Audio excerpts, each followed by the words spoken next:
Vasudevaya. Namo Bhagavate Vasudevaya.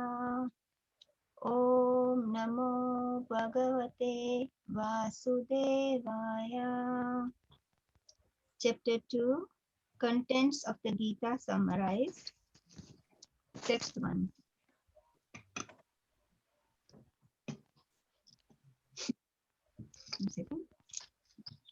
Sanjaya Uvacha Tam Tatva Krupaya Ashrupurna Kulekshanam Vishidanta Idam Vakyam Uvacha Madhusudana. Sanjaya said, seeing Arjuna full of compassion, his mind depressed, his eyes full of tears, Madhusudana, Krishna, spoke the following words. Text 2. Shri Bhagavan Vacha Kutastva Kashalam Idam Vishame Samopastitam Anarya Justam Ashwadham Akirti Karam Arjuna. The Supreme Personality of Godhead said, my dear Arjuna, how have these impurities come upon you? They are not at all befitting a man who knows the value of life.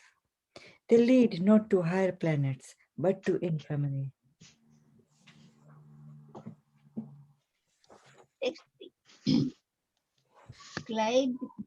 Klaibyam partha naitattvai upapadyate shudram hridaya durbalyam tyaktotishta parantapa. O son of Partha, do not yield to this degrading importance. It does not become you. Give up such petty weakness of heart and arise, O testator of the enemy. Text 4. Arjuna Vacha Katham Bhishmam Aham Sankhye Dronam Cha Madhusudana Ishubi Pratiyotsami Puja Hav Arisudana.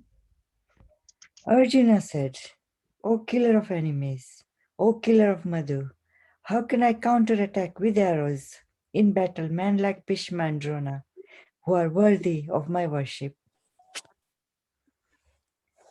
Text 5. Guru Nahatva hi Mahanubhavan Shreyo Bhoktum Vaikshamapi Loki Hatvartha Kamastu Guru Nihaiva Bhunjiya Bhogan Rudira Pradigdan. It would be better to live in this world by begging than to live at the cost of the lives of great souls who are my teachers.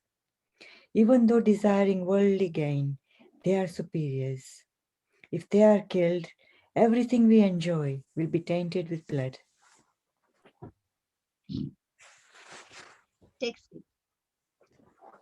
Na chedvidma kataranno gariyo yadva jema yadiva no jiru yani vahatva na jijivishamasa te avasthita pramukhe dhartarashtra. Nor do we know which is better, conquering them or being conquered by them. If we kill the sons of Dhritarashtra, we should not care to live. Yet they are now standing before us on the battlefield. Text 7. Karpanya dosho pahata swabhava puchami tvam dharma samodachita yachreyasyanishchitam brohitanme shishyastiham sadimam tvam prapanna. Now I'm confused about my duty and have lost all composure because of miserly weakness. In this condition, I'm asking you to tell me for certain what is best for me. Now I am your disciple, and and the soul surrendered unto you. Please instruct me. Text 8. Nahi prapashyami mamapanudhyat yakshokram yachokram uchcho sharanam indriyanam avapya bhuma aspatanam rudayam rajyam suranam apichadipatyam. I can find no means to drive away this grief, which is drying up my senses. I will not be able to dispel it, even if I win a prosperous, unrivaled kingdom on earth with sovereignty like the demigods in heaven.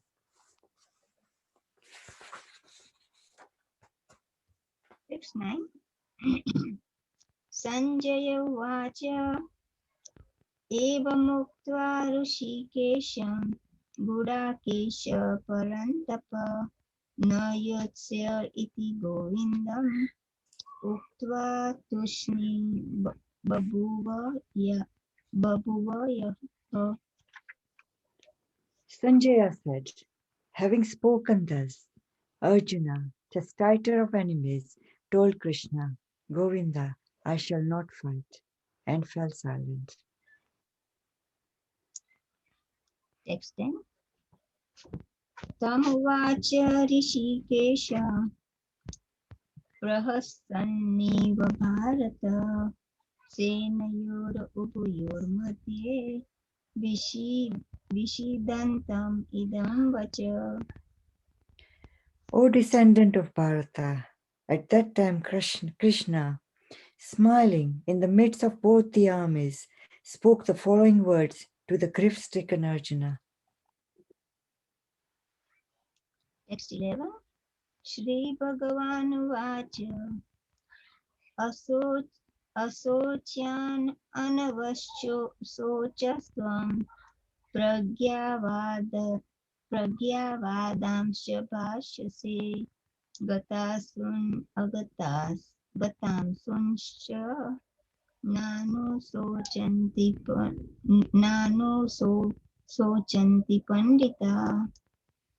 The Supreme Personality of Godhead said, while speaking learned words, you are mourning for what is not worthy of grief. Those who are wise lament neither for the living nor for the dead. Text 12. Natvivaham jatu nasham na tvam nemi janadipa na chaiva na bhavishyamaha sarve vayamataha param. Never was there a time when I did not exist, nor you, nor all these kings, nor in the future shall any of us cease to be. Text 13. Dehinosmin yatha dehi komaram yavanam jara तथा देहांतर प्राप्ते धीरस्तत्र न मुह्यति. As the embodied soul continuously passes in this body from boyhood to youth to old age, the soul similarly passes into another body at death. A sober person is not bewildered by such a change. Text 14. Matra sparshasthu kaunteya sitoshna sukha dukkada agama paino nityas tam titikshva svabharata. O son of Kunti, the non-permanent appearance of happiness and distress and their disappearance in due course are like the appearance and disappearance of winter and summer seasons. They arise from sense perception, O Scion of Bharata, and one must learn to tolerate them without being disturbed. Text 15. Yam hina vyathayan व्यथयन्त्य एते Purusham Purusharsabha Samadukha Sukham Dhiram So Amrutatvaya Kalpate. O best among men, Arjuna, the person who is not disturbed by happiness and distress and is steady in both is certainly eligible for liberation. Text 16. Sorry, is it text 15 or 16. 16? Sorry. Nasato vidate bhavo, na bhavo vidate satata. Ubayor api drustonsta tva anyos tattva darshipi. Those who are seers of the truth have concluded that of the non existent, the material body, there is no endurance, and of the eternal, the soul, there is no change. This they have concluded by studying the nature of both. Text 17. Avinashi tu tadviddhi yena sarvamidam tatam vinasham vinasham abhya vinasham abhyasyasya na abhyasasya na kaschit kartum arhati. That which pervades the entire body, you should know to be indestructible. No one is able to destroy that imperishable soul. Text 18. Antavanta ime deha nityasyokta saririna anashino prameyasya tasmadyutya svabharata. The material body of the indestructible, immeasurable, and eternal living entity is sure to come to an end. Therefore, fight, O descendant of Bharata. Text 19. Ya enam veti hantaram yaschainam manyate hatam uboto na vijanito nayam hanti na hanyate. Neither he who thinks the living entity the slayer, nor he who thinks it's slain is in knowledge. For the self slays not, nor is slain. Text 20. Na jayate mriyate va kadachin nayam bhutva bhavitavana bhuyah ajo nitya sashvatoyam purano na hanyate hanyamane sharire. For the soul, there is neither birth nor death at any time. He has not come into being, does not come into being, and will not come into being. He is unborn, eternal, ever existing, and primeval. He is not slain when the body is slain. Text 21. Veda vinashinam nityam ya enam ajam avyayam katham sa purusha partha kam kam gatayati hantikam.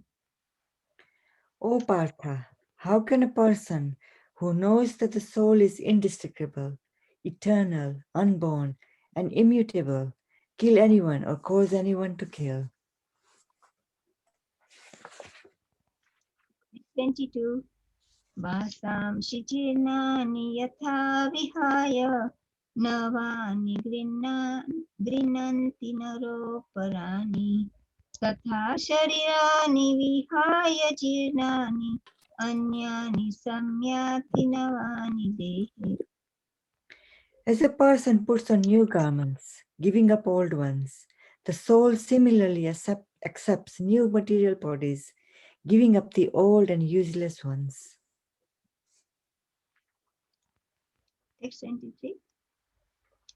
नैनं छिन्दन्ति शस्त्राणि नैनं दहति पावक न चैन क्लेदयन्त्यपो न शोषयति मारुत.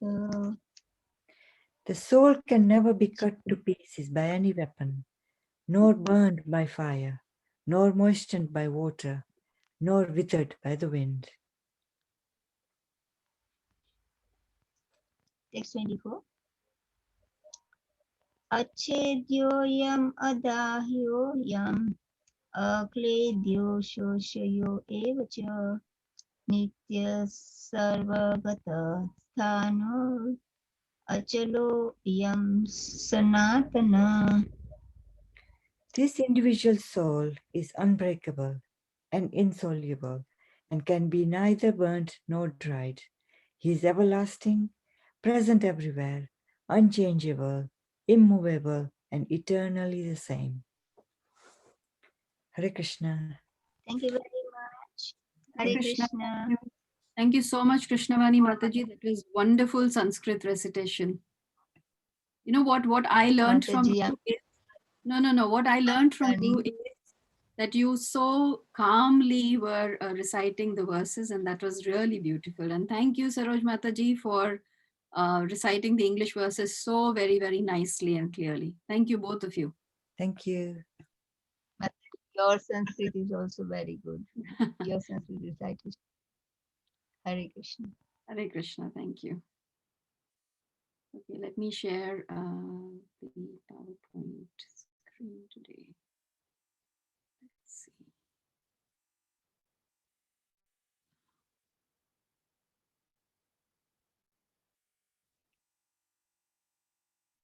Please let me know if you all can see the screen. Yes, Mataji. Yes, ma'am.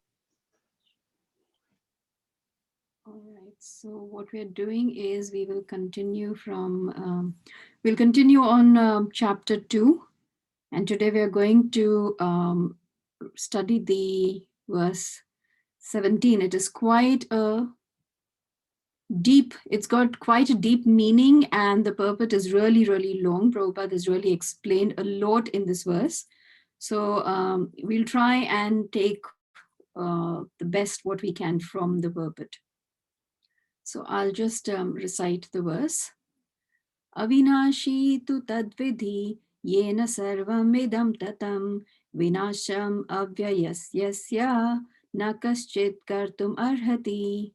Translation and purport by Srila Prabhupada. Srila Prabhupada ki jai. That which pervades the entire body you should know to be indestructible. No one is able to destroy that imperishable soul. Does anybody want to read the purport? We'll do it paragraph wise because it's quite a long purport. Yes, Anybody Mataji, wants- can I read, please? Can I read, please? Yes, please. Yes, please. Rasalila Mataji. Thank you. Thank you. The purpose. This verse more clearly explains the real nature of the soul, which is spread all over the body. Anyone can understand what is spread all over the body. It is consciousness. Everyone is conscious of the pains and pleasures of body in part or as a whole. The spreading of consciousness is limited within one's own body. The pains and pleasures of one body are unknown to another. Therefore, each and every body is the embodiment of an individual soul, and the symptom of the soul's presence is perceived as individual consciousness. This soul is described as 1/10,000th part of the upper portion of the hair point in size. The Shvetashvatara Upanishad 5.9 confirms this. Balagra Shatabhagasya Satadha Kalpitasya cha Bhago Jiva Savigneya Sa Chanantaya Kalpate. When the upper point of a hair is divided into 100 parts, and again each of such parts is further divided into 100 parts, each such part is a measurement of the dimension of the spirit soul. Thank you. Hare Krishna. Thank you. Does anybody else wants to do the next page? Can I read, Mataji? Yes, please. Yeah. There are innumerable particles of spiritual atoms which are measured as 1/10,000th of the upper portion of the hair. Therefore, the individual particle of spirit soul is a spiritual atom smaller than the material atoms, and such atoms are innumerable. This very small spiritual spark is the basic principle of the material body, and the influence of such a spiritual spark is spread all over the body as the influence of the active principle of some medicine spread throughout the body. This current of the spirit soul is felt all over the body as consciousness, and that is the proof of the presence of the soul. Any layman can understand that the material body minus consciousness is a dead body, and this consciousness cannot be revived in the body by any means of material administration. Therefore, consciousness is not due to any amount of material combination, but to the spirit soul. In the Mundaka Upanishad 3.1.9, the measurement of the atomic spirit soul is further explained. Esto nur atma chetasa veditavyo yasmin pranaha panchada samvivisha pranesa chittam sarvam otam prajanam yasmin vishuddhe vibhayati esha atma. The soul is atomic in size and can be perceived by perfect intelligence. This atomic soul is floating in the five kinds of air: pran, apan, vyan, saman, and udan. Is situated within the heart and spreads its influence all over the body of the embodied living entities. When the soul is purified from the contamination of the five kinds of material air, its spiritual influence is exhibited. Hare Krishna. Thank you. Anybody for the next part? Yes, Mataji, can I read? Yes, please. Okay.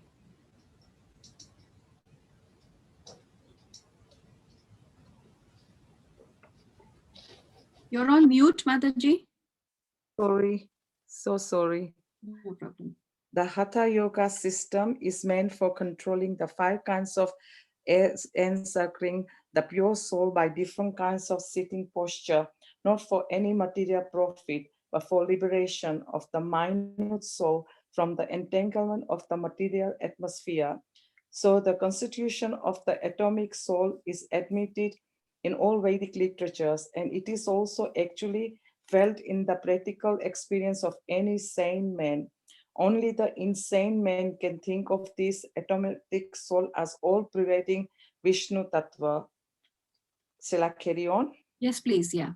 The influence of atomic soul can be spread all over the particular body. According to the Mundaka Upanishad, this atomic soul is situated in the heart of every living entity. And because the measurement of the atomic soul is beyond the power of appreciation of the material scientists, some of them assert foolishly that there is no soul. The individual atomic soul is definitely there in the heart along with the super soul, and thus all the energies of a bodily movement are emanating from this part of the body.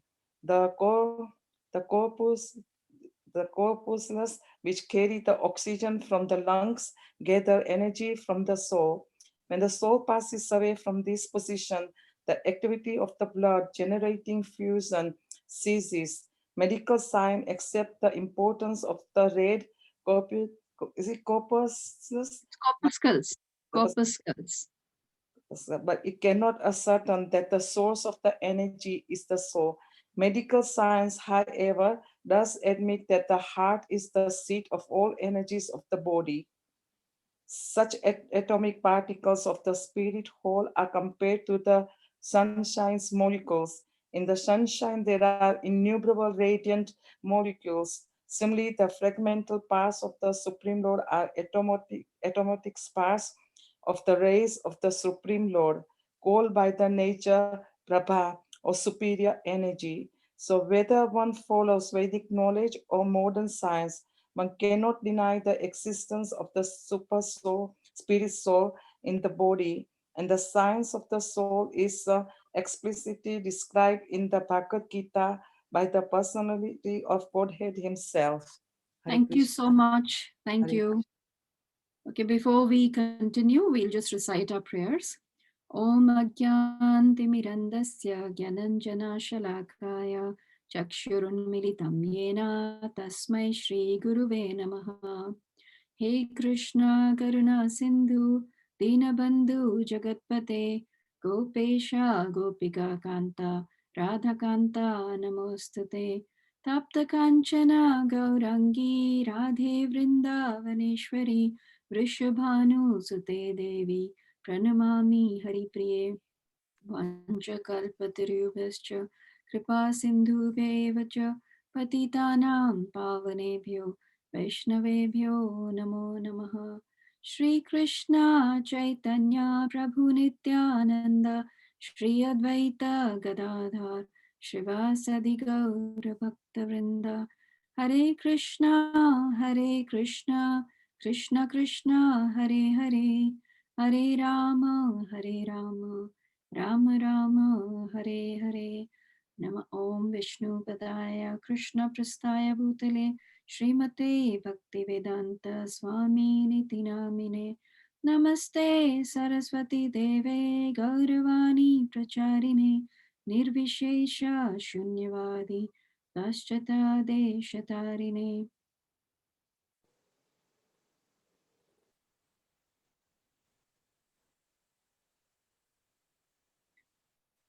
Okay, so as you see, it is a very, very long purport. Obviously, I'm not sure I will be able to discuss all the points, but let us start. So first thing, there are two very, very important points that we will learn from today's verse. The first one is that we cannot destroy the soul. And the second point is that the soul pervades the entire body. There are the other points that Prabhupada is making is to actually emphasize these two aspects, that the soul pervades the entire body, and of course the soul is imperishable. We cannot destroy the soul. Now the problem here with modern day scientists and the intelligent people is that for them they need to see everything, or they need to prove it by some kind of material means. Now, here in this purport, Prabhupada has taken from the Shastras important verses from our Upanishads, wherein it describes what is the size of the soul. And it says that the size of the soul is 1/10,000 of the upper point of a hair. Now, can you imagine how would one be able to observe this? Prabhupada in many of his lectures would say, is there a microscope that has been manufactured that can actually see this tiny part? But just because you cannot see it, does that mean it does not exist? Like, for example, you cannot see the intelligence of a person. You know, even if you are doing like a brain surgery, yes, you can see the physical brain. You cannot see the intelligence of a person. Does that mean that there is no intelligence? So modern day education is such where it says only believe what you can see. But in Krishna consciousness, we are being taught that we see through the eyes of the Shastras. And here the Shastra is actually telling us, you know, that what is the size of the soul. It is telling us that the soul exists. What is the size of the soul? And then, of course, further we will go on to discuss how the soul pervades the entire body. Now, in yesterday's class, Mukundhari Prabhu was describing how our body, the parts of our body is perishable and it is constantly changing. As you can see, from a newborn to an infant, young boy, you know, teenager, and then eventually you become old. But there is one aspect which is constant throughout in this changing material body, and that is the soul. Because it is the soul which is eternal and is not changing, one can remember things that have happened. One can see that, you know, how I have changed. So this material body, this physical body is constantly changing, but there is something which has not changed at all and which has stayed with me right from the time I was born to the time that I will die. And of course, then we study and we understand that it is eternal. The soul is eternal, and we'll see how then the soul also passes on. So here it is a very, very important verse from the Srimad Bhagavatam, 10th canto, 84th chapter, the 13th verse. It says, Yasyatma buddhi kunape tridhatuke swadhi kalatradi bhauma ijyadi yattirtha buddhi salile na karhijit janeshva bigneshu sa eva gokhara. The translation says, one who identifies himself as the inert body composed of mucus, bile, and air, who assumes his wife and family are permanently his own, who thinks an earthen image or the land of his birth is worshipable, or who sees a place of pilgrimage as merely the water there, but who never identifies himself with, feels kinship with, worships, or even visits those who are wise in spiritual truth, such a person is no better than a cow or an ass. You see, it's such a strong statement and so important to understand here. So clearly, it is being said that we cannot identify ourselves with this material body. This material body, which is made up of this mucus, bile, air, earth, whatever else that it is made up of, because this body is perishable. This body is going to get destroyed eventually. So we have to understand who is this true self. And in fact, in this verse, Krishna is talking about this imperishable consciousness. What he's saying is that this consciousness is imperishable, right? So then the point is, if the consciousness is imperishable, how can it come from something that is temporary or something that is perishable? And thus, the source of something that is imperishable cannot be a material or a perishable thing. And here in the purport, Prabhupada says that therefore each and every body is the embodiment of an individual soul, and the symptom of the soul's presence is perceived as individual consciousness. So it is very important to understand, yes, the material scientists do realize that the heart is the source of everything. And if you remember, when we are reading in the purport, we are talking about how, from the heart, the blood is flowing, and the blood is what is going throughout the body. And that is what gives the energy to the body. But the scientists fail to understand this concept of the soul. So we will, when we go further a little bit, we will discuss that also. But here, Prabhupada uses this analogy very, very often. So he talks about this car. Now the car is made up of material things. It needs, oil to run.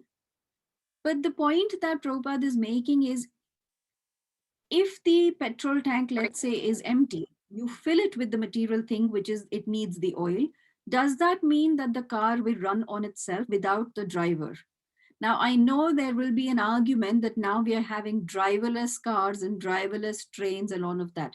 Agreed on that also, but please bear in mind that all these driverless things need a lot of software and a lot of intelligence to make it run.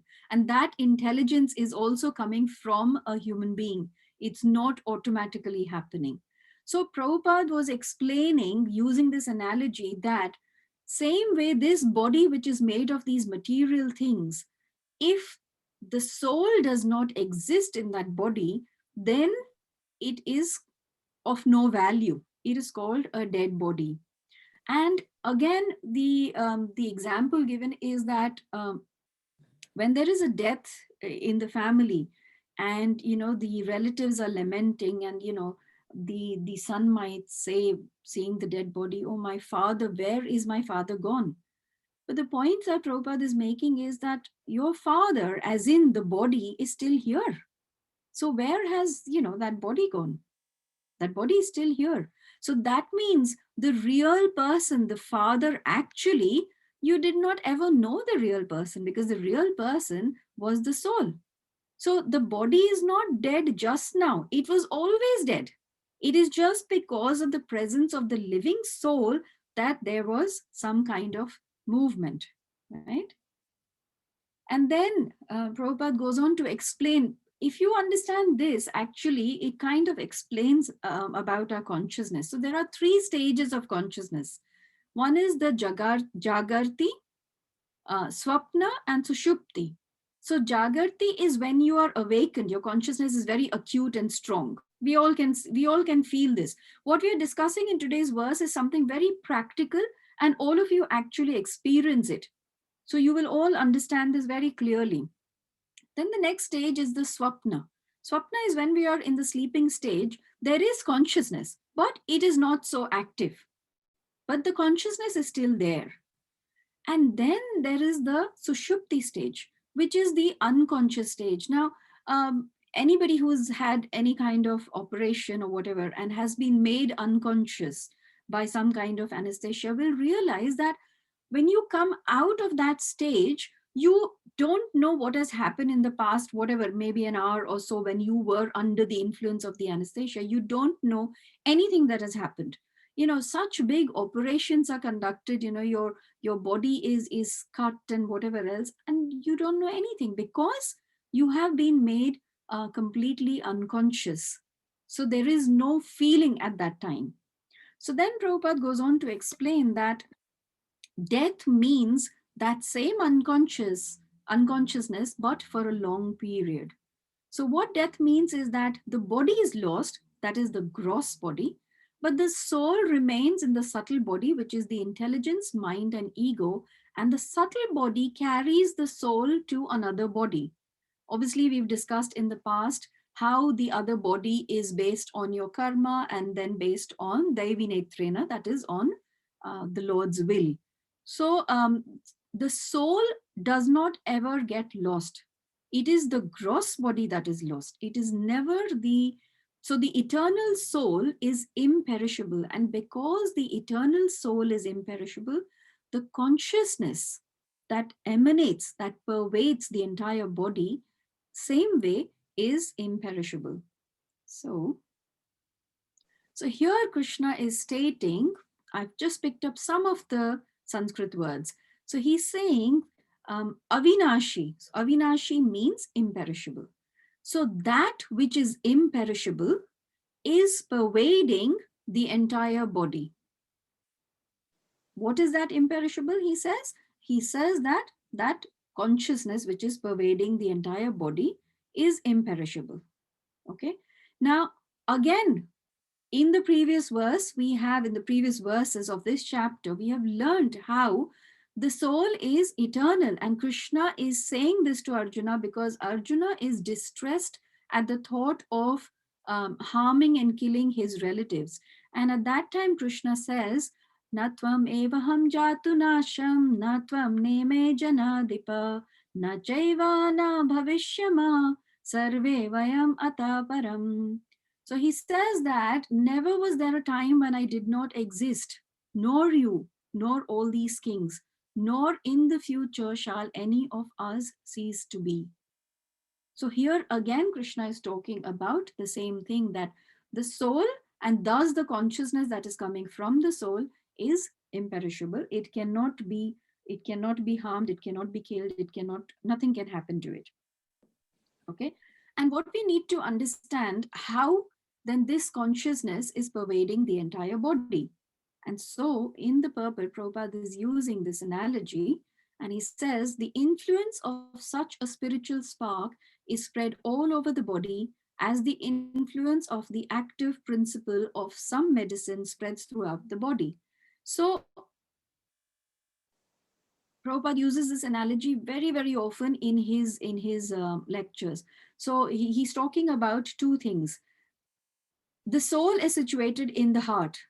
Why is it that when somebody is pinching your hand here, you can still feel it? That's because the consciousness of the soul is pervading throughout the body. Like the sun, as we all know, the sun is situated very, very far away. but the sunlight pervades the entire universe, pervades the entire earth, and it enters each and every one of our houses through the windows and whatever else. So you can feel the presence of the sun.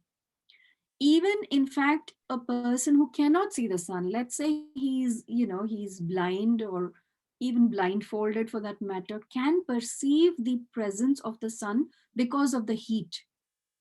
So in that same way, the consciousness which is which is coming from the soul pervades the entire body. And that's why when anything happens to our body, when we are hurt, something touches us, we feel things are cold, hot, or sharp.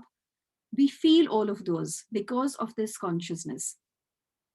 So the analogy that Prabhupada is using is that um, is of a medicine. So we all know that when we take a medicine, it goes to our stomach. If you think about it, I have a headache.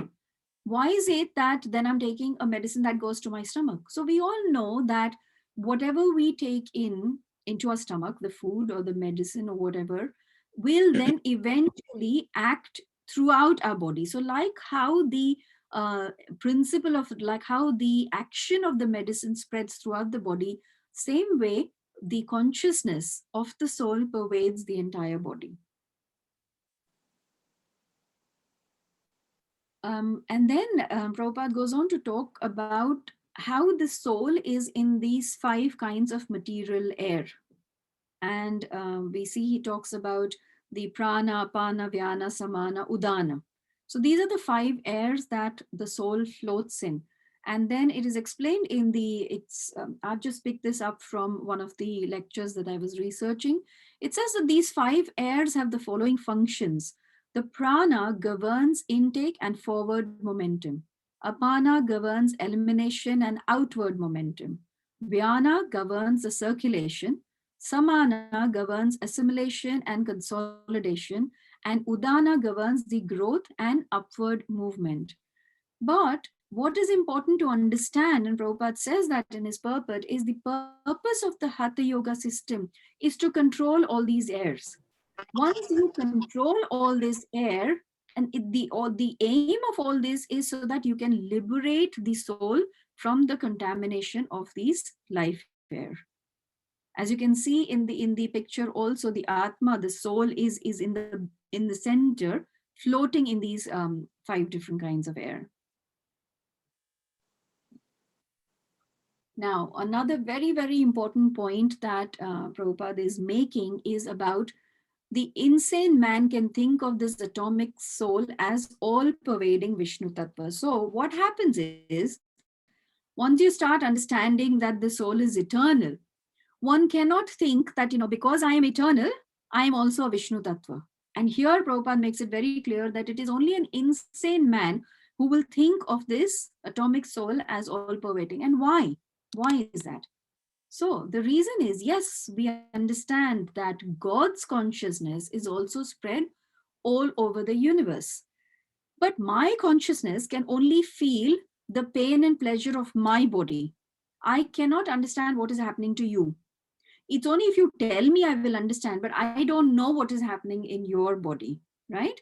However, Krishna, he says in verse 10.32, he says, what need is there, Arjuna, for all this detailed knowledge? With a single fragment of myself, I pervade and support this entire universe. So Krishna is saying that I am in this entire universe. I am everywhere, and I know everything that is happening in each and every person, in each and every atom. So if one starts thinking of himself also as same as as the Supreme Lord Krishna, then Prabhupada very clearly says that will be an insane man. And again, it goes on to explain that how the Garbhodakshay Vishnu enters all the universes, and Kshirodakshay Vishnu enters everything, even the atom. Only because of that it is working. So it says that because the universal consciousness of Vishnu is there, therefore everything within the universe is working so nicely, right?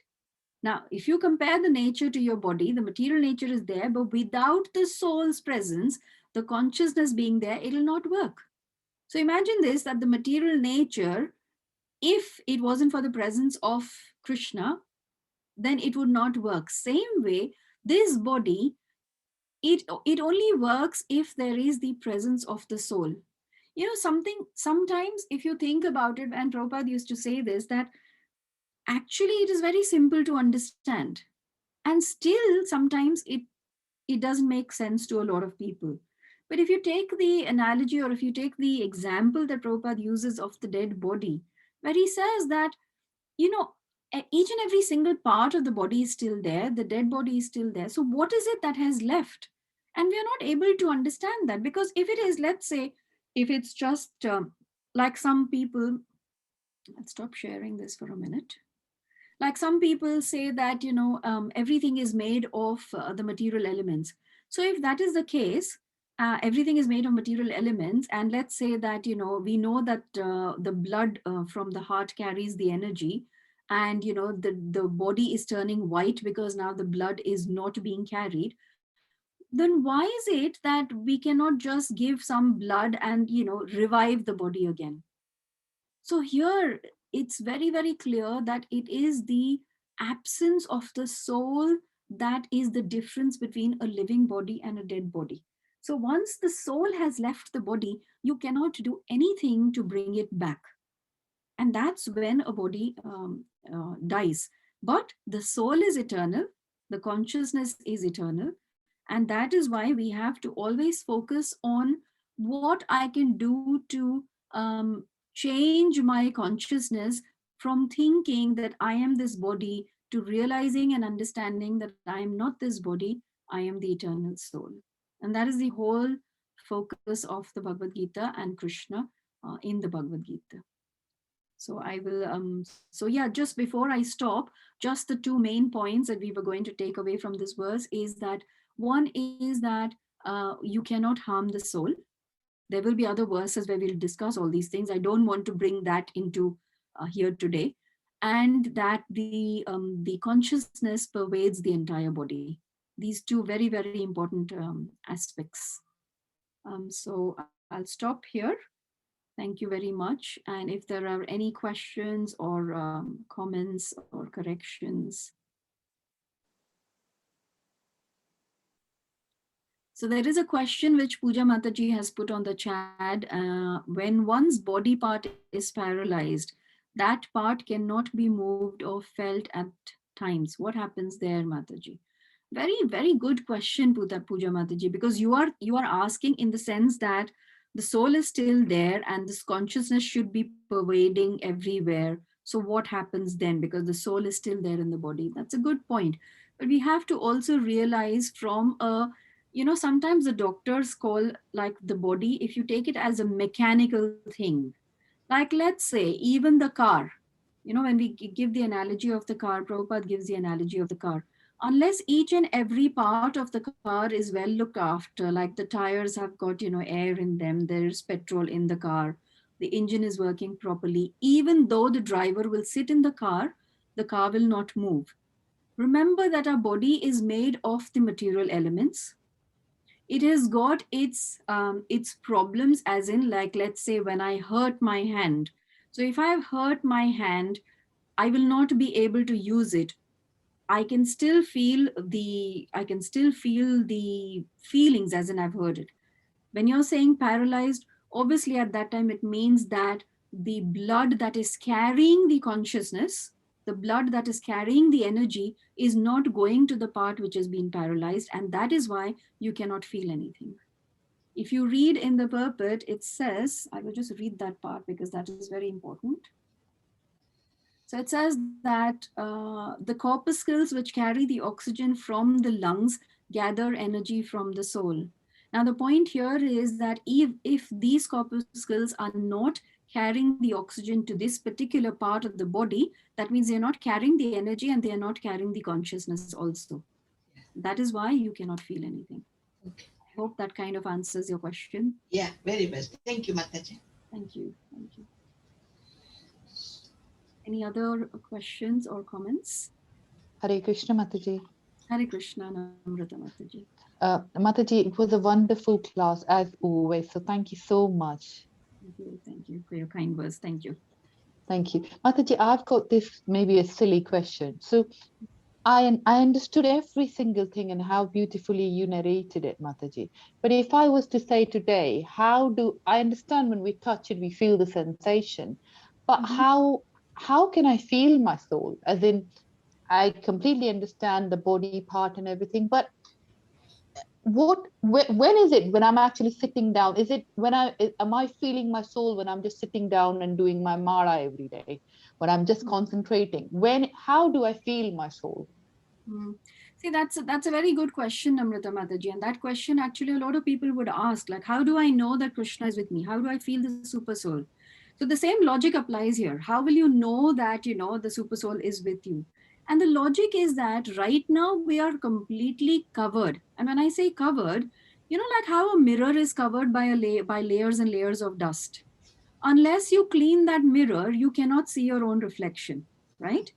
Yeah. What you have to remember is that this present life, we don't know how many millions of lifetimes in the past as what entities we have treaded on this planet Earth. We don't know that.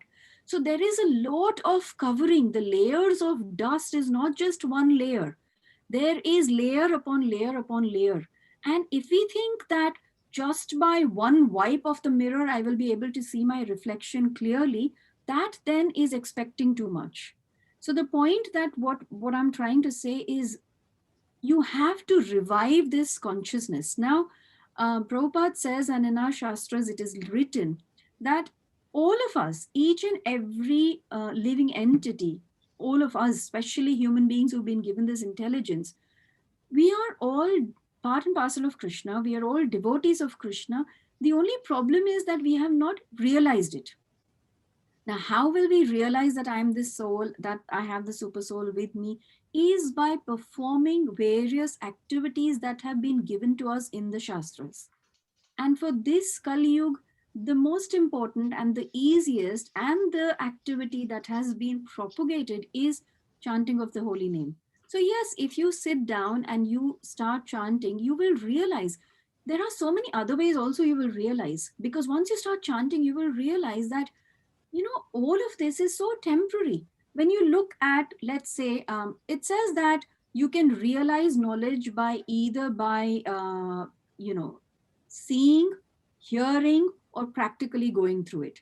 Like Prabhupada uses the analogy that a thief, he knows that he's going to go in prison for committing a crime, but he still does it. He just does not learn his lesson. So we also, there are so many ways we can learn this. If we look at our relatives, if we look at our grandparents or whoever, we can see that, they were there, they had a life, they had a family, they had everything. But when they left, what did they take with them? So same way, I am here, I don't know whether I'll be here tomorrow or no. What is it? What is it that I will be carrying with me? What is it that will, take me forward?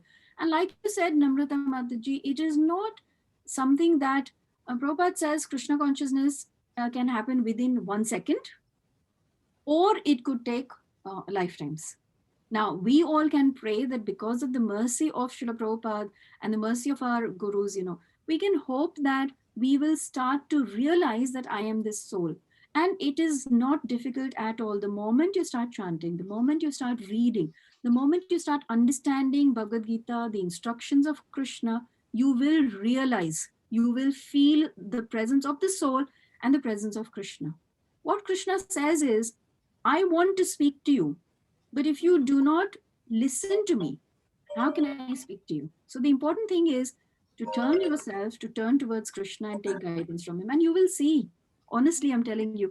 Like I say, like everybody says, the proof is in the pudding. I can only tell you that the pudding is really sweet, but unless you eat it, you will not accept my words for it. So practice it and you will see it. Thank you, Mataji. I'll eat the pudding. Thank you. Thank you. I hope this helps. Thank you, Mataji. Hare Krishna. Thank you. I think I've got another question. Can I ask? Yes, yes. It's a very basic and very silly question. When one dies, how does the soul, from where or how does the soul leave the body? So, Mataji, we just saw in today's slide that the soul is carried by the subtle body, that is the mind, intelligence, and ego. Yes. So the soul is carried from this particular body by the mind, intelligence, and ego to another body, which has been predestined because of the karmas that we are performing and because of the desire of the Supreme Lord. So, like how I'll give you the analogy. This will be very simple to understand. You know, there is a fragrance. Like let's say you've gone out for a walk and you suddenly get the smell of rose flowers, right? Now the air that has come probably has gone over a bed of roses, and that's why you can smell the fragrance. Or if it has gone over some bad area where there is a lot of garbage, then you can smell the garbage. So you see, the air is carrying these fragrance. Same way, the mind, intelligence, and ego is carrying your soul along with all these whatever activities, whatever has been embedded in the mind, intelligence, and ego. The soul is always pure. Remember that. But because it was embodied in this material body, it has performed various activities. It will be then carried to another body based on the karma, and of course, then the desire of the Supreme Lord. Yeah. And the body is predestined where the soul is going. Definitely. It says in our shastras that yes, based on whatever karma, your body is predestined. That is why Prabhupada says that he gives the example. Once he was walking on the beach with his disciples, and he saw some young boys sporting in the water, and they were having fun and enjoying themselves. And he said that what do you think these boys, what will they be in their next life? And the disciples didn't answer. And Prabhupada said, because they love the water so much and they want to be in the water, they will become fish. So you see, Prabhupada used to give these practical examples. He said that, you like to sleep so much, you will become a bear in your next life. You like to have meat, so then you will become an animal who has got that kind of body, that kind of teeth where, he can eat the meat. So like that. Okay. So yes, it is destined on our karma. And that is why we should be so very careful that whatever karma we perform, good or bad, we have to come back to face the results.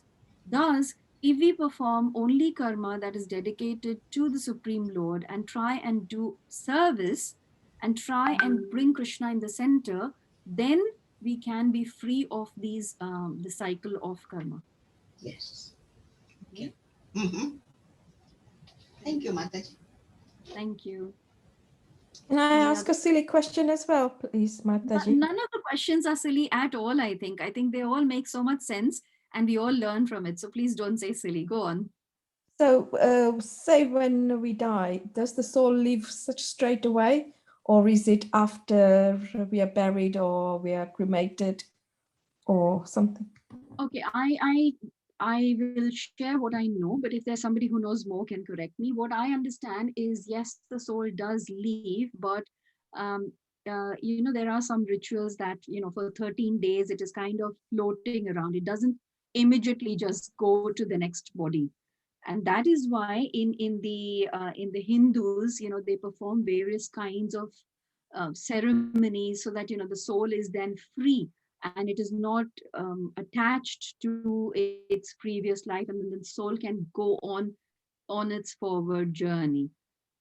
So that's what is believed. So it immediately, obviously, it leaves the gross body immediately, but it does not immediately go into another body. It's for at least for 13 days is what I've heard is it's around. And then eventually, then of course it goes on to, either it goes on to another body, or Krishna willing, it goes to the spiritual world to stay eternally with Krishna.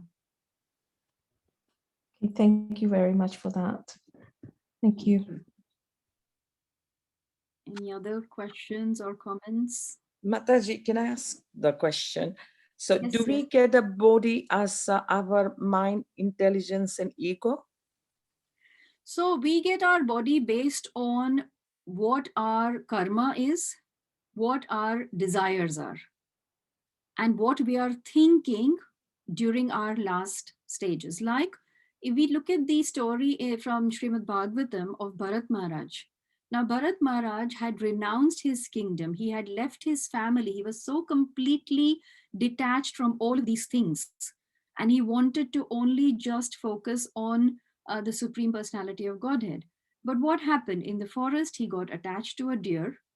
And when he was dying, even at that time, rather than thinking of the Lord, he was thinking of what will happen to this deer if I die. And that is why in his next life, he came as a deer. So this karma is actually, it's a very, very deep thing to understand.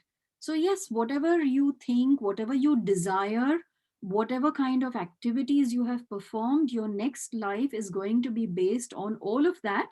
And like I keep repeating always, finally it is the Supreme Personality of Godhead's desire. Like when there is a case going on in a courtroom, you know, each side, the lawyers will present their arguments, you know, that this should be done and that should be done and this should not happen and whatever else. The final decision is taken by the judge. So likewise for our life, our judge is Krishna. Krishna will see everything and then he will finally decide where this particular person needs to go. But remember one thing, that when you have taken shelter of Krishna, then whatever happens, have the faith that that is only for your good. So never Right. have the fear of where I will go in my next life. Know for certain that wherever I will be, it is for my own good. So the prayer that we should have always is, Krishna, no matter where I am, let me not forget you. That's it. Yes. Thank you, Mataji. Very nicely explained. Thank you. Yes, Chaitanya Mataji, you have your hand raised. You have a question. You are on mute. Hare Krishna. I think I'm on now. Hi, I'm sorry. I'm slightly confused about the five, I think, elements of air, the prana, apana, and the other three. Mhm. Is that like negative energy? Or am I Uh, confused? No, it's not negative, but it is material. Remember one thing, that everything is coming from Krishna. Now, if those things are not used, like it says in the purport, what is Prabhupada saying here? I will just read exactly what he says in that, the Hatha Yoga. Yeah. He says the Hatha Yoga system is meant for controlling the five kinds of air, not for any material profit, but for liberation of the minute soul.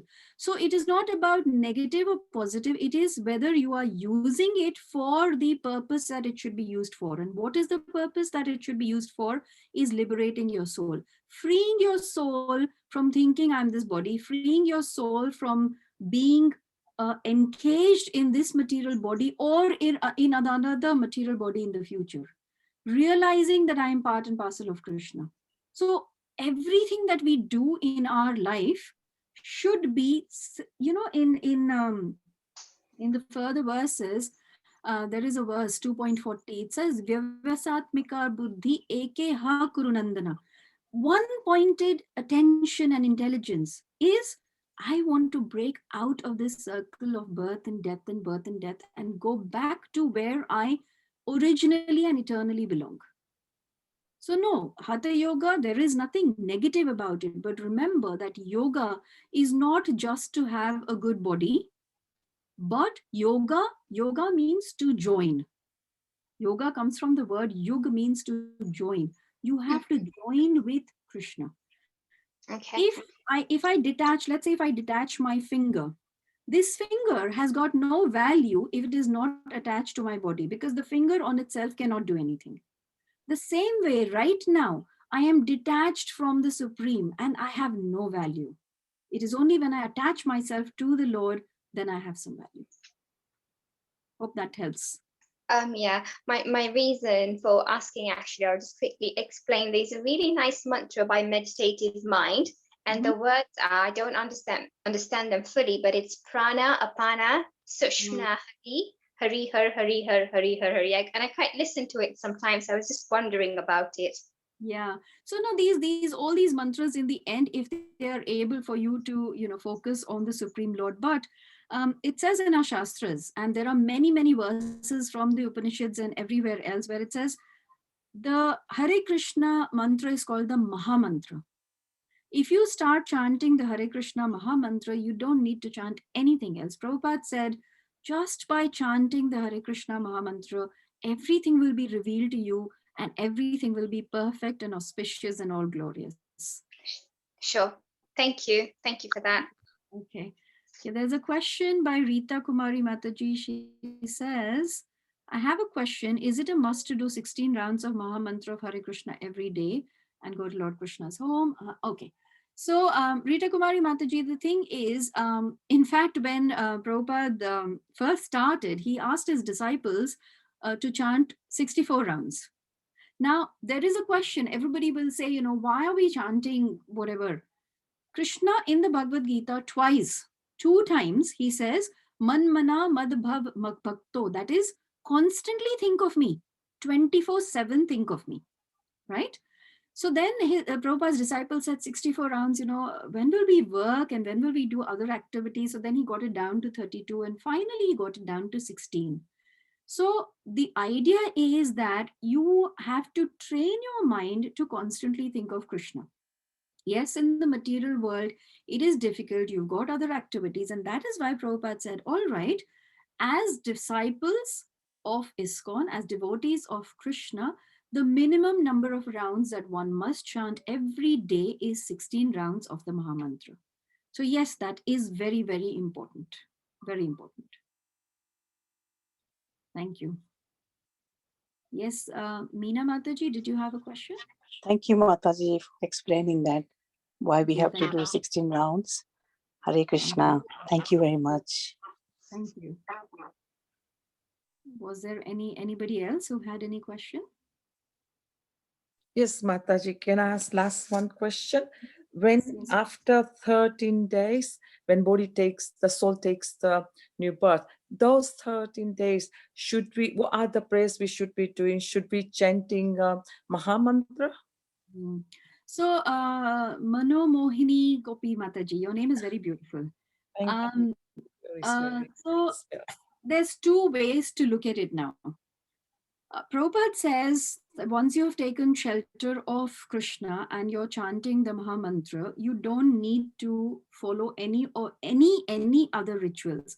And even in the Bhagavad Gita, Krishna says that once you take shelter of me, you're not indebted to anybody. All your debts are taken care of, to the demigods, to the earth, to everybody.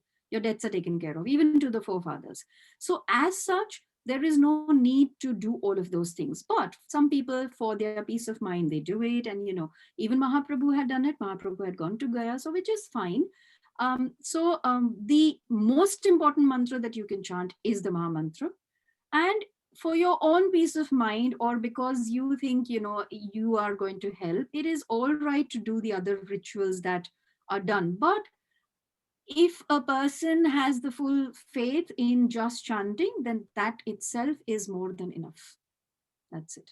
So a lot of devotees sometimes will come and give some offerings to at the manor, or do other things which makes them feel good that they've done something. But you don't have to think that this is what I have to do in terms of following the rituals. And Hema Mataji has added here on the chat that the most important thing that one can do is feed the Vaishnavas, read the chapter 15 from the Bhagavad Gita, and of course constantly chant the Maha Mantra. There is no there's nothing better one can do than chanting. Most important. Thank you. Right. Thank you so much, Mataji. Thank you. Thank you. Any other questions or comments? Hare Krishna, Madhu Kumari Mataji. Yes, I want to ask you one question, that after so many years, like my mother and father-in-law have passed away, like for example, 20 years, over 20 years, do we really have to do this, the Shraddh Puja every year? Or is it your internal sort of, they say that you have this fear, or something bad will happen if you don't do the puja, or Yeah. you don't get the blessings of the ancestors, you know. Is that true? So Mataji, I am not an authority on these things, but what I have Yeah. read in the Bhagavad Gita and whatever else I've heard is that um, i- i- once, like I said, once you've come to Krishna consciousness, and Krishna says in the Bhagavad Gita, see, he says that those who pray to their forefathers go to the land of the forefathers, those who pray to the demigods go there, but those who pray to me come to me. So Yes. most important is to pray to Krishna.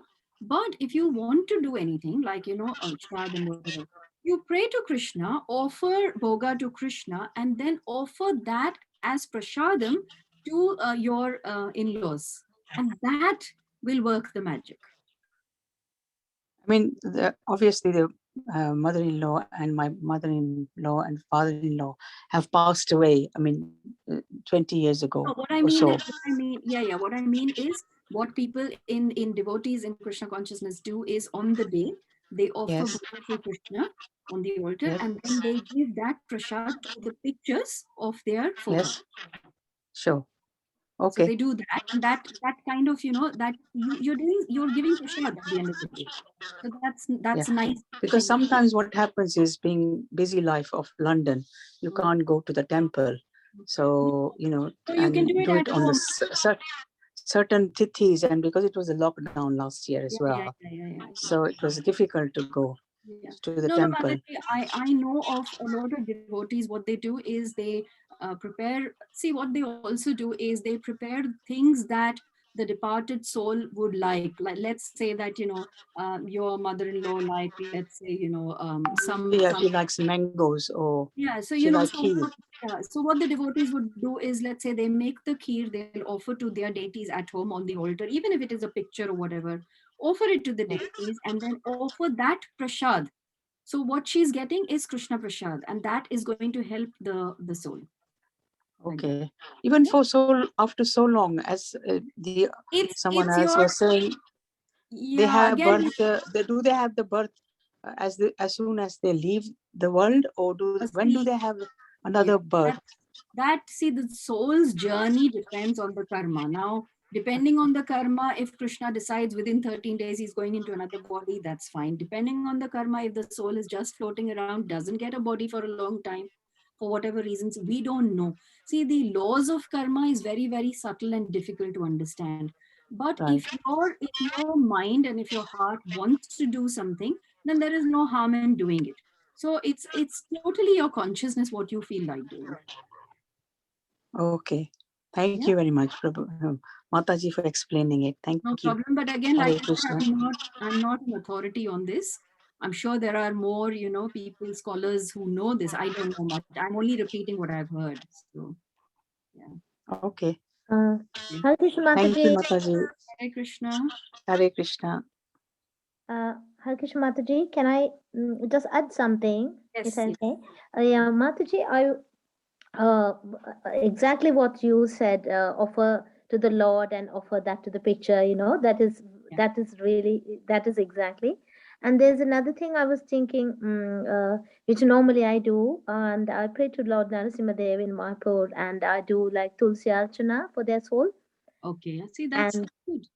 yeah, so it is Lord. We are not praying to anybody, So I just wanted to think. So I No, think it is okay. Yeah. Thank you, Mataji, for adding this. Yeah, so Rita Kumari Mataji, you can also, like I said, every devotee, every individual does things which they feel is good for their forefathers, But Yeah. obviously taking shelter of the Lord, most Yeah, important. of course. Yeah, that's it. Yeah. Yeah, thank you. Thank you Okay. for Thank you, Ji. Thank you very much. Hare Krishna. Hare Krishna. It's already 9. If there are no more questions, then I guess we can stop here. Vanchakalpatarubhascha Thank you, Pasindu Devita Patitanam Pavane Vaishnava Nama. Thank you. Srila Prabhupada ki jai. Jai. Hare Krishna. Mataji. Hare Krishna. Thank you, Hare Mataji. Krishna Mataji. Thank you. Krishna Mataji.